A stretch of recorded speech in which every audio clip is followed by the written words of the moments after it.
बच्चों, आज मैं फिर वेलकम कर रहा हूँ आपका हमारी केमिस्ट्री की क्लास में। और आप सभी बच्चे जानते हो कि मैं आपके साथ डी ब्लॉक और एफ ब्लॉक एलिमेंट्स कर रहा हूँ। सो आइए आज हम नेक्स्ट क्वेश्चन पे चलते हैं, पर उस क्वेश्चन से पहले एक छोटा सा रिवीजन आपको देना चाहूँगा। आप लोगों को याद होगा कि कल मैंने आपको एक क्वेश्चन करवाया था कि फास्फोरस और वेनेडियम दोनों वेरिएबल ऑक्सीडेशन स्टेट शो करते हैं, पर उनके अलग अलग रीज़न है। तो अलग अलग रीज़न ये है कि जो फास्फोरस था, डोर क्लोज कर दो, डोर क्लोज कर दो वंदना। आपको पता है कि जो फास्फोरस और वेनेडियम है उनके अलग अलग रीजंस हैं। आइए उन रीजंस को हम डिस्कस करें। तो सबसे पहले आपको पता होगा कि फास्फोरस के केस में वेरिएबल ऑक्सीडेशन स्टेट क्यों शो होती है। वो वेरिएबल ऑक्सीडेशन स्टेट इसलिए शो होती है बेटा क्योंकि फास्फोरस के पास खाली डी ऑर्बिटल होता है। अच्छा, अब वेनेडियम में वेरिएबल ऑक्सीडेशन स्टेट क्यों शो होती है? क्योंकि बेटा वेनेडियम के पास 3D में 3 इलेक्ट्रॉन होते हैं और 4s में 2 इलेक्ट्रॉन होते हैं। ठीक है, कल मैंने आपको करवाया था, अगर आपको याद हो। ये देखिए, 3D में 3 इलेक्ट्रॉन और 4s में 2 इलेक्ट्रॉन। और अब क्या हो गया कि D और S, 4s और 3D की जो एनर्जी होती है ना बेटा, वो बहुत सेम होती है। That is quite identical. जितनी एनर्जी में आप D में से इलेक्ट्रॉन निकालोगे उतनी एनर्जी में S में से भी निकल जाते हैं। टोटल ये कितने इलेक्ट्रॉन लूज कर सकता है वेनेडियम? 3 भी लूज कर सकता है तो +3 हो जाएगी, 2 लूज करेगा तो +2 हो जाएगी, अगर 5 इलेक्ट्रॉन लूज कर लेगा तो +5 हो जाएगी। तो ये मेरा कल का एक्सप्लेनेशन था। अब हम आगे चलते हैं। आपको यहाँ पे कुछ आयंस दिए हुए हैं। सिल्वर पॉजिटिव दिया है, कोबाल्ट 2 पॉजिटिव दिया है, टाइटेनियम 4 पॉजिटिव दिया है। इनमें से आपको ये बताना है कि कौन सा कलर्ड है और क्यों है। और बेटा यहाँ पे आपको एटॉमिक नंबर भी दिए हुए हैं। सिल्वर का एटॉमिक नंबर आपको 47 दिया हुआ है, ठीक है। कोबाल्ट का एटॉमिक नंबर 27 दिया हुआ है, टाइटेनियम का 22 दिया हुआ है। बेटा इसको तो सिर्फ और सिर्फ आप सॉल्व कर सकते हो इन सभी क्वेश्चंस को on the basis of their electronic configuration. अगर आपको इलेक्ट्रॉनिक कन्फिग्रेशंस निकालना आता है, लर्न करना आता है, तो बेटा देयर आर चांसेस कि आप इनको अच्छे से रिकवर कर लोगे। मैं आपको कल ही बता रहा था कि आपको स्कैंडियम से जिंक तक एटॉमिक नंबर तो याद करने ही करने। सपोज अगर आप इस तरह के क्वेश्चंस को भी सॉल्व करना चाहते हो, जैसे सिल्वर भी आ गया, कोबाल्ट भी आ गया, तो कोशिश कीजिए कि आप सारी ट्रांजिशन एलिमेंट्स के एटॉमिक नंबर याद कर ले, क्योंकि एंट्रेंस एग्जाम्स में फर्स्ट ट्रांजिशन सीरीज ही नहीं आती, और भी बहुत से क्वेश्चन आते हैं, बहुत से नंबर आ सकते हैं। आइए आगे चलते हैं। तो एक तो ये पूछा है, फिर उसने आगे पूछा है, कहता कि अगर सभी को हम मैग्नेटिक फील्ड में प्लेस कर दें तो ये मैग्नेटिक फील्ड में कैसे रिस्पॉन्ड करेंगी। तो बेटा सबसे पहले तो इनकी कैटायंस की इलेक्ट्रॉनिक कन्फिग्रेशन लिख लेंगे। इलेक्ट्रॉनिक कन्फिग्रेशन लिखने के बाद आप ये मेरी बात ध्यान से सुनिए कि जिन के पास सारे के सारे इलेक्ट्रॉन फील्ड होंगे या जिनके ऑर्बिटल खाली होंगे, वो तो जी मैग्नेटिक फील्ड में रिस्पॉन्ड नहीं करेंगे। मैग्नेटिक फील्ड में रिस्पॉन्ड वही एलिमेंट करेंगे जिनके पास अनपेड इलेक्ट्रॉन होगा। जितने ज़्यादा अनपेड इलेक्ट्रॉन होते रहेंगे, मैग्नेटिक फील्ड में रिस्पॉन्स उनका उतना बढ़ता जाएगा। आप पढ़ें इनके आंसर को। सिल्वर की इलेक्ट्रॉनिक कन्फिग्रेशन है 4d10 5s0। देखो जी, सारे इलेक्ट्रॉन पेड है। टाइटेनियम +4 की है जी 3d0 4s0, इसमें सारे इलेक्ट्रॉन खाली है। तो सिल्वर प्लस और टाइटेनियम 4+, ऊपर जा रहे हो, अच्छा गुड। सिल्वर प्लस और टाइटेनियम 4+ में कोई अनपेड इलेक्ट्रॉन नहीं है, हैंस क्या होगा, वो कलरलेस ही रहेंगे एक्वस सोल्यूशन में। पर अगर आप कोबाल्ट 2+ की इलेक्ट्रॉनिक कन्फिग्रेशन देखो, ये 3d7 है। 3d7 होने का मतलब बेटा इनके पास 3 अनपेड इलेक्ट्रॉन होंगे उनके 3d ऑर्बिटल में। इसी करके कोबाल्ट जो होगा कलर्ड होगा, ठीक है।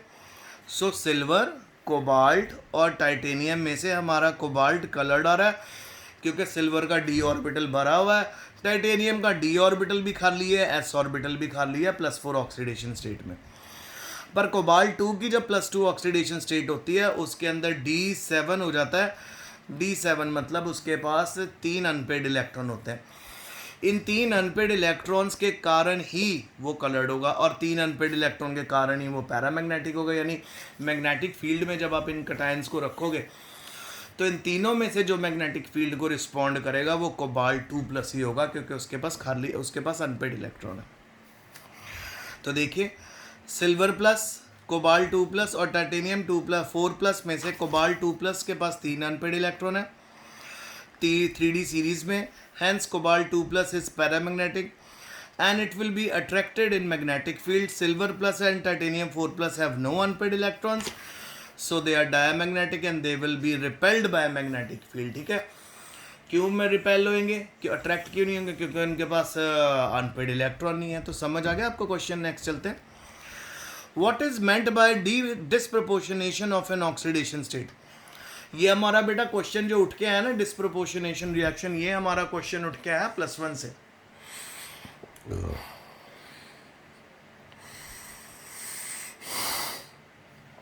आप सभी को याद होगा कि जब हम लोगों +1 में हम लोगों ने डिस्प्रपोर्शनेशन रिएक्शन की थी, उसके अंदर जब हम रिडॉक्स रिएक्शन कर रहे थे,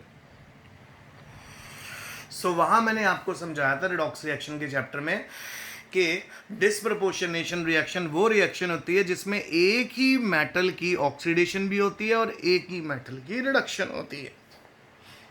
अब आपके सामने ये देखो, when a particular oxidation state become less stable relative to the oxidation state, one lower or higher is said to undergo disproportionation। तो सिंपल वे में अगर हम Mn को यहाँ पे नोटिस करें रिएक्टेंट में, ये 6 ऑक्सीडेशन स्टेट में, आगे जो इसने 2 प्रोडक्ट बनाए हैं उसमें एक की ऑक्सीडेशन स्टेट 7 होगी और एक की 4 है। यानी एक की ऑक्सीडेशन स्टेट कम नंबर की है और एक की ऑक्सीडेशन स्टेट बढ़ गई है। तो यानी वो रिएक्शन जिसके अंदर मेटल एक से ज़्यादा ऑक्सीडेशन स्टेट्स में एग्जिस्ट करती है उसको डिस्प्रपोर्शनेशन रिएक्शन बोलते हैं। और डिस्प्रपोर्शनेशन रिएक्शन की दूसरी डेफिनेशन वो रिएक्शन जिसमें मेटल कि साइमल्टेनियसली रिडक्शन भी हो और ऑक्सीडेशन भी हो। What is oxidation? Gain of electron. What is reduction? Loss of electron. अब MnO4 से MnO2 बना है, बड़े ध्यान से देखो। MnO4 में मैग्नीज की ऑक्सीडेशन स्टेट 6 है, MnO2 में कितनी होगी? 4, यानी इसने कितने इलेक्ट्रॉन गेन कर लिए? 2। तो यहाँ पे क्या होगी? ऑक्सीडेशन। और अगर हम इसके अंदर से एक और इलेक्ट्रॉन निकाल लेंगे तो वो क्या हो जाएगी? उसकी रिडक्शन। तो वो +6 से कौन सी ऑक्सीडेशन स्टेट में पहुंच गया? 7 में। तो 7 वाली ऑक्सीडेशन स्टेट में हो रही है रिडक्शन, 4 वाली ऑक्सीडेशन स्टेट में हो रही है ऑक्सीडेशन, क्योंकि ऑक्सीडेशन में इलेक्ट्रॉन गेन होते हैं, रिडक्शन में इलेक्ट्रॉन लूज होते हैं। तो ये है डिस्प्रपोर्शनेशन रिएक्शन। सो प्यारे बच्चों, डिस्प्रपोर्शनेशन रिएक्शन कौन सी रिएक्शन होती है? जिसमें मेटल की साइमल्टेनियसली ऑक्सीडेशन भी होती है और रिडक्शन भी होती है। Next question.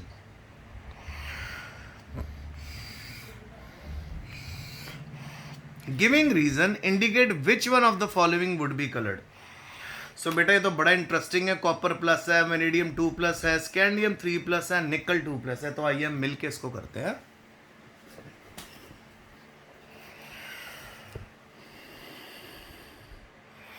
तो अब देखो, सबसे पहले मैं सॉल्ट्स का जो भी कटायन है उनको लिख लेता हूं। एक तो हमारे पास है कॉपर+, फिर हमारे पास है वेनेडियम 2+, फिर स्कैंडियम 3+ है और फिर है निकल। निकल हमारे पास है 2+। सबसे पहले मैं इनका एटॉमिक नंबर लिखूँ। कॉपर का 29 होता है, वेनेडियम का 23, स्कैंडियम का 21, निकल का 28। ठीक है, सारा हो गया। वो भी लेकर जा रही हूँ। हाँ कोई ना, बारिश हो रही तो रहने दो अभी। बारिश नहीं हो रही अभी, मैं उधर जाती हूँ कुमार मंदिर से ना। उधर भी जा रहे हो आप? उधर ही जा रही हूँ, बैंक से आई, फिर कपड़े चेंज किए। अच्छा, पैसे हैं आपके पास अच्छे? मामा ने दिए अभी। नहीं, आपके पास अपने पैसे हैं? मेरे पास वो गूगल पे है। अच्छा अच्छा अच्छा अच्छा अच्छा। अच्छे कैसे मतलब? मैं ना प्लान कर रहा हूँ कि मैं थोड़ा लाइट कलर में, वाइट कलर में कप लेना चाहता हूँ, मग जो मेरा है। अच्छा। साइज आपने देख लिया वो काला मग मेरा जिसमें मैं पीता हूँ? ना। या इधर मामा के ना अलमारी में देखो, साइज देखो मग का, टूटा हुआ है वो। तो अगर आपको इस साइज में वाइट कलर में कोई मग मिलेगा मुझे फोटो भेजना, अगर मुझे अच्छा लगेगा मैं ले लूँगा और मैं गूगल भेज दूंगा आपको। नहीं नहीं, सब हो गया, अब उधर की तरफ जाया जा रहा है, तो जब आओगे तब हमारी दही और पनीर ले आना। ठीक है। पनीर पाइया, दही बस बड़ा। ओके, तो हम आगे चलते हैं। तो अब अगर आप कॉपर को नोटिस करो बेटा, कॉपर को अगर आप देखो, इन सभी एलिमेंट्स को हम लोग सबसे पहले आर्गन से रिप्रेजेंट कर सकते हैं। देख रहे हो मैं कैसे कर रहा हूँ? आर्गन 18, यहाँ से हम एक्चुअल में इतनी लंबी इलेक्ट्रॉनिक कन्फिग्रेशन नहीं लिखनी पड़ती, थोड़ी में ही बात बन जाती है। आर्गन 18, फिर आर्गन 18। अब आपको पता सभी में 3D और 4s होगा, 3D and 4s, 3D and 4s, 3D and 4s। अच्छा, अब बड़े ध्यान से देखो, एक्चुअल में बेटा कॉपर में एक्चुअल में चक्कर ये होता है कि कॉपर को 29 करने के लिए कॉपर था 29, सो उसमें हम एक्चुअल में 3D in 10 4s1 कर देते हैं, क्योंकि ऐसे इलेक्ट्रॉन मूव कर देते हैं।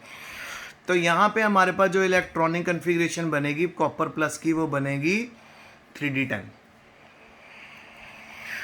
एक्चुअल में इसकी क्या है?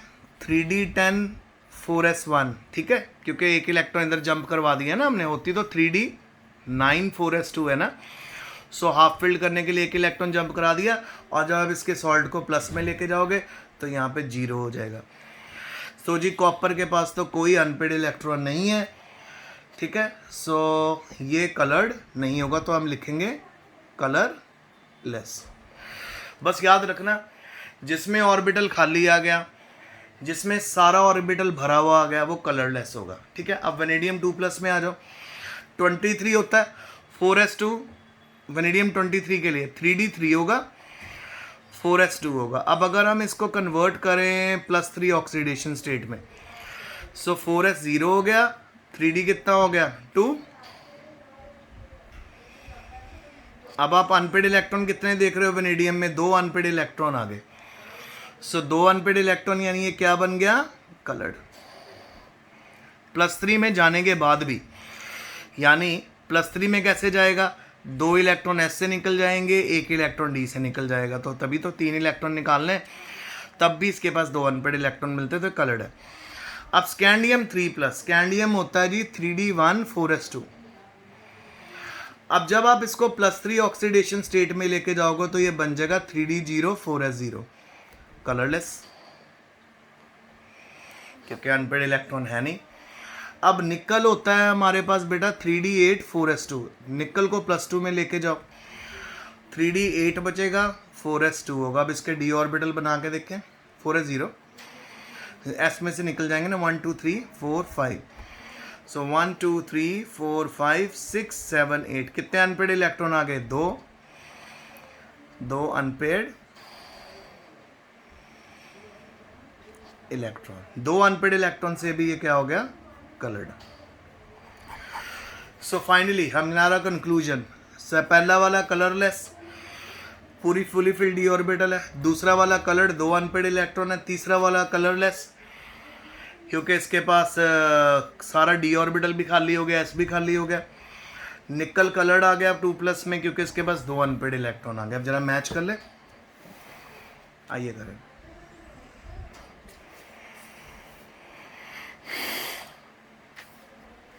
सो देखो, outer electronic configuration of copper is 3D10, vanadium 3 is 3D3, ठीक है। एंड स्कैंडियम 3+ की होगी 0 0, और ये 3 है बेटा। यहाँ ना मैंने 3+ के लिए सॉल्व कर दिया, कोई बात नहीं, वेनेडियम 3+ के लिए मैंने सॉल्व कर दिया ना, तो हमारे पास 2 अनपेड इलेक्ट्रॉन। अगर 2+ के लिए करोगे वेनेडियम तो तब भी 0 हो जाएगा, तो 3D में हमारे पास 3 अनपेड इलेक्ट्रॉन आएंगे।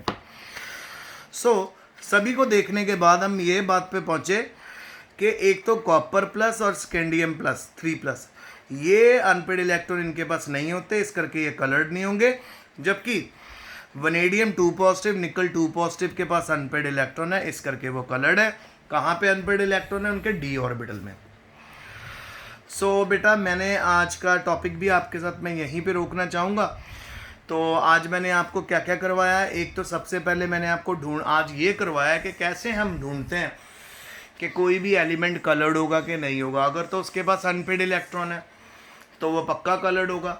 अगर उसके सारे इलेक्ट्रॉन पेयर्ड हैं ऑर्बिटल्स में, और अगर उसके सारे ऑर्बिटल्स फुली फिल्ड हैं दैट इज, और तो या उसके सारे ऑर्बिटल 3d और 4s खाली हैं, तो वो कलरलेस ही होगा और वो डायमैग्नेटिक होगा, मैग्नेटिक फील्ड में रिपल्शन फील करेगा।